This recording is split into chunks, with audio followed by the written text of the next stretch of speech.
अनंत कोटी ब्रह्मांड नायक महाराजाधिराज योगीराज परब्रह्म सच्चिदानंद भक्त प्रतिपालक शेगाव निवासी समर्थ सद्गुरू श्री गजानन महाराज की जय. नमस्कार. आपल्या गुरुस्तुती या चॅनलवर सगळ्यांचे स्वागत आहे. आपण आपले काही अनुभव असतील तर ते आम्हाला नक्की कळवा. ते आपण आपल्या चॅनलवर सांगू. तसेच आपल्या चॅनलवर येणाऱ्या व्हिडिओबद्दल तुमच्या प्रतिक्रियासुद्धा कळवा. तुम्ही आम्हाला कमेंट किंवा डिस्क्रिप्शन बॉक्समधल्या ID वर ईमेल करू शकता. आपल्या चॅनलला सबस्क्राईब करा आणि व्हिडिओला लाईक आणि शेअर करा. धन्यवाद. हा अनुभव आहे जयंत वेलणकर या दादांचा. दादा म्हणतात, महाराजांच्या उपासनेला महाराजांचाच आशीर्वाद. भाग 2. जय गजानन. अध्यात्म मार्गात आपली व्यक्तिगत साधना कुणाला सांगू नये. शांतपणे एकांतात साधना करीत असावे असा संकेत आहे. मात्र उपासनेला दृढ चालवावे. भूदेव संतांशी सदा नमावे. सत्कर्म योगे वय घालवावे. सर्वामुखी मंगल बोलावे. या मंत्राप्रमाणे चालायचं असेल, अर्थात सामूहिक उपासनेला वाढवायचं असेल तर सामूहिक नामजप व्हावा. सद्गुरूंनी प्रसन्न व्हावं, या विश्वाचं कल्याण करावं. त्यासाठी उपासकांनी सद्गुरूंना आळवावं. अशा विचारांनी व्यक्तींनी समूहाला द्यावं. समूहाकडून व्यक्तीनं घ्यावं. एकमेकांच्या सहवासानं भक्तीचा मळा फुलवावा आणि भक्तिमार्गावर चालत राहावं. असो. मागील भागात म्हटल्याप्रमाणे सामूहिक उपासनेच्या शुभारंभासाठी महाराजांनी अध्यात्म, भावना आणि व्यवहार यांची सांगड घालून मुहूर्त काढून दिला. एकादशी गुरुवार 1 जानेवारी 2015. त्या दिवशी सामूहिक उपासना सुरू झाली. उपासनेचं शुद्ध बीज, प्रेरणेचा शुभ मुहूर्त. त्यामुळे महाराजांच्या आशीर्वादानं उपासकांची संख्या वाढू लागली. वेगवेगळ्या ठिकाणी उपासकांनी उपासना सुरू करण्याची इच्छा व्यक्त केल्यामुळे उपासना केंद्रांची संख्या वाढीस लागली. उपासनेतील 5 मिनिटांच्या मौनात मागे तानपुरा छेडला जातो. उपासक आत्मचिंतन करीत महाराजांशी संवाद साधण्याचा प्रयत्न करतो आहे.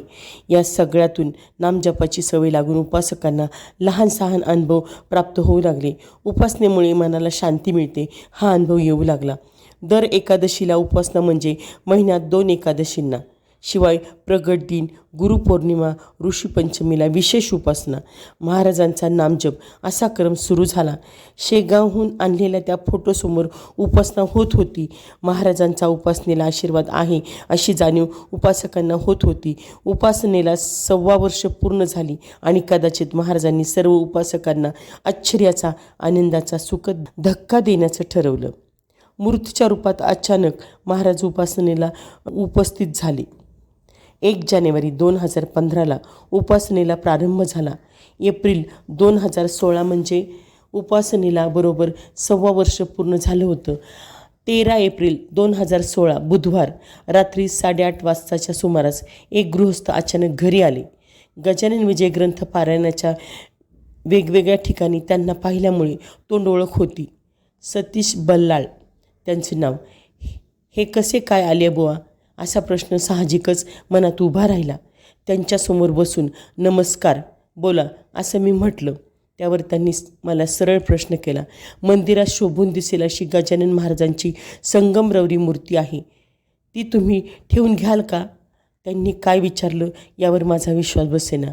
मी आत आवाज दिला, ज्योती हे बघ, काय म्हणतायत? ही बाहेर आली. त्यांनी पुन्हा तोच प्रश्न केला.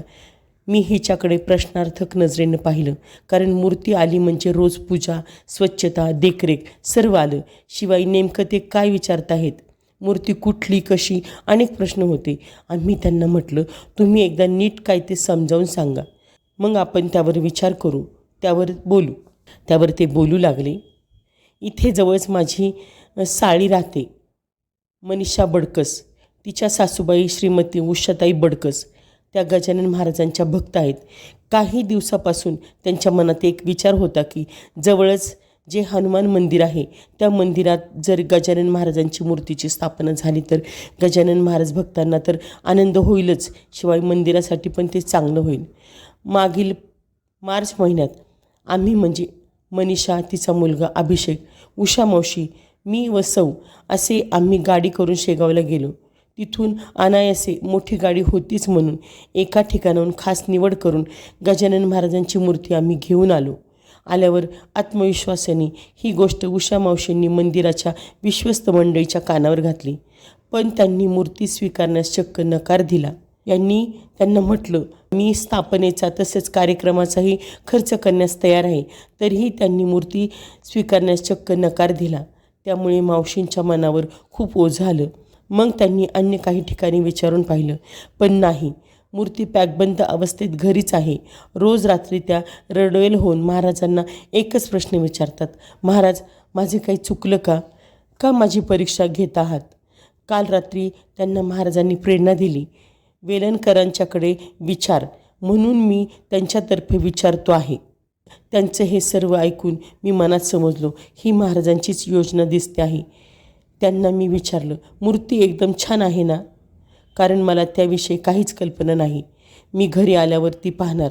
त्या मूर्तीसमोर उपासना व्हावी ही महाराजांची इच्छा दिसते आहे. मी काल निर्णयावर नजर फिरवली आणि महाराजांची लीला पाहून दंग झालो. दुसऱ्या दिवशी गुरुवार होता. नुसता गुरुवार नाही तर गुरुपुष्यामृत योग होता.